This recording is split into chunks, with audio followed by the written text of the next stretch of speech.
Hey everyone, welcome to another deep dive with us. This time we're exploring the wonderful world of book love.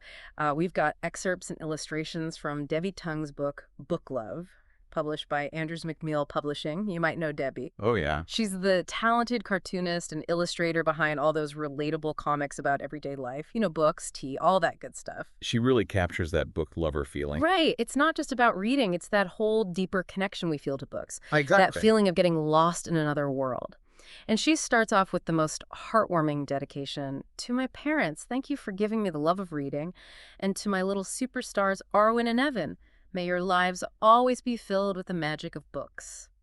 Oh. Seriously. It reminds me of you know how my grandparents used to read to me? It's all about passing on that love for reading. It really sets the tone for the whole book, celebrating the magic of books. Okay. So let's jump into one of my favorite illustrations. It's this picture of a girl just surrounded by stacks and stacks of books, clearly in her happy place. Oh, I love that one. Right. It's like she's saying, do not disturb. Yeah. Like, leave me alone. I'm in my book world. I bet we all have a spot like that. Oh, absolutely. Mine's definitely my comfy reading chair. Yeah, with a good blanket and a cup of tea. Yes. Okay, and then there's this hilarious illustration called Ways I Judge a Book. You know those snap judgments we make? Like, ooh, pretty cover, or whoa, that's a thick one. I do that all the time. But then she goes deeper with other ways I judge a book. It gets into things like the story, the characters, and my favorite, the way it makes me feel. That's when you know you've found a special book. Totally. It makes you think about what draws you to a book. Right. Like, is it the cover, the title? Or maybe it's that feeling you get when you read the first few lines and just know you're hooked. Yeah. This book gets me feeling. Okay. Now, this next one just cracked me up.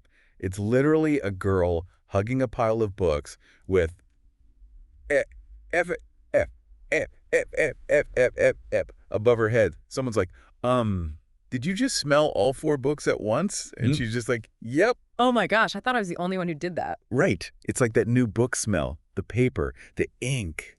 So intoxicating. It's like a secret bookworm handshake. Totally. Oh. Okay. So speaking of shared experiences, Debbie goes into all the best places to read.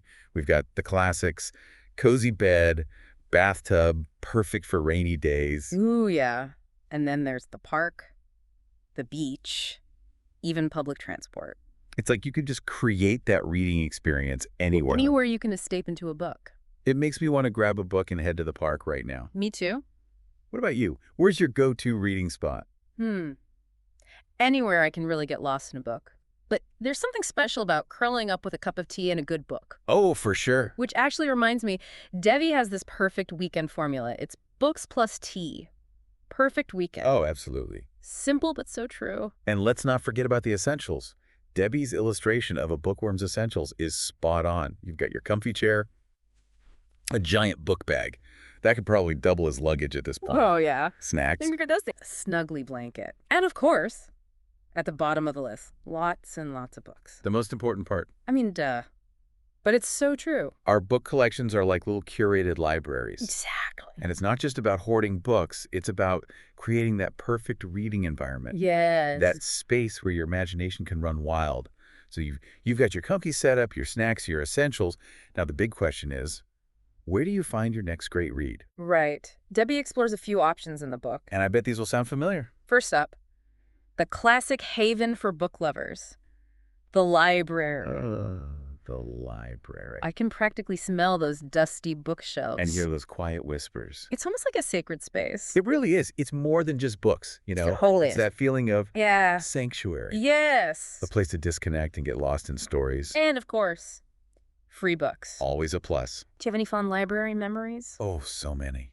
Yeah. I used to spend hours just wandering the aisles, picking books based on their covers. Me too. Yeah. Sometimes even by their smell. Oh, yeah. The smell is key. And these days, you've got online stores right at your fingertips for that instant book gratification. No judgment here. Sometimes you just need that buy now button. Exactly. But then there's that special feeling of browsing in a local bookshop. Oh, yeah? Nothing beats that. Chatting with the booksellers, discovering hidden gems, supporting local businesses. It's a whole different experience. Right. You can stumble upon something totally unexpected. And that new book smell in a bookstore. Oh, the best. Plus, let's not forget about our friend's bookshelf. Oh, yeah, those recommendations, you know. I loved this book. You have to read it. The best kind of book club. Exactly. Okay. Speaking of great books, Debbie actually shares some of her favorites in the book. Oh, yeah. Let's hear it. She calls it her amazing books list, and it's a pretty diverse mix. I love that. We've got classics like Little Women and To Kill a Mockingbird, to more modern ones like The Remains of the Day and The Catcher in the Rye. She's got great taste. Right. It makes you feel like you connect with her on another level. Totally. But then it gets even funnier. She has this section of memoirs she could write. Oh, no. And the titles alone are hilarious. Like, Queen of Procrastination. That's me. I ate too much junk food and wasted my gym membership. Oh, my gosh. Relatable? I'm not weird, just very awkward. To all the books I bought but never read. The accuracy. It's like she's reading our minds. Seriously. Those stacks of unread books are a badge of honor, I swear. Absolutely. It's about the joy of discovery. The anticipation. Okay. There's this one illustration that I just love. It's simply captioned, "The library is my second home." Oh. And it perfectly captures that feeling of belonging you get in a library. It's like you're surrounded by endless possibilities. Exactly. It's not just the books. The atmosphere. Right, that quiet hum of activity, the smell of old paper. Those comfy chairs tucked away in corners. It's truly a unique experience. It really is. Any favorite library memories? Let me think. I remember spending countless hours in the library as a student, Oh, yeah. researching for papers, discovering new authors, just getting lost in the stacks. It was your escape. Totally. My sanctuary. Okay. And then there's the never-ending struggle of organizing our Oh, bookshelves. the struggle is real. Debbie illustrates a few different methods. By color, genre, Yucky. size. By size. Apparently. Even by emotions. Interesting. And of course, complete and utter randomness. My preferred method. Same here. It's like Yeah. a reflection of our reading journey. You know? Yeah. A visual representation of all those different worlds we've explored. I love that. Mhm. And speaking of visual representations, Debbie's illustrations throughout the book are just delightful. Towards the end of the book, Debbie shares this really simple but powerful truth. She says, every day is a good day for books. I love that. Right. It just makes me want to grab a book and curl up somewhere cozy. It's a good reminder that no matter what's happening, books are always there for us. Exactly. They offer that escape, companionship, Yeah. endless possibilities. It's like giving ourselves permission to just relax and recharge. Yeah. Just get lost in a story for a bit. Do you have any daily rituals around books? I always try to read a few pages before bed. Oh, nice. It helps me unwind after a long day. I'm more of a morning reader myself. It's like a mental warm-up before I start the day. I like that. And Debbie closes with this beautiful thought. When I open a book, I open a window into another person's world.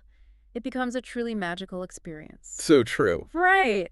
It reminds us that reading is about so much more than just entertainment. It's about empathy, understanding, Broadening our horizons. stepping into someone else's shoes. And sometimes, even discovering parts of ourselves we didn't know existed. Exactly. So as we wrap up this deep dive into book love, we want to leave you with a question. What window will you open next? What magical experience is waiting for you? And since we've gotten a glimpse of Debbie's favorite books, we want to hear from you. What one book would you recommend to her and why?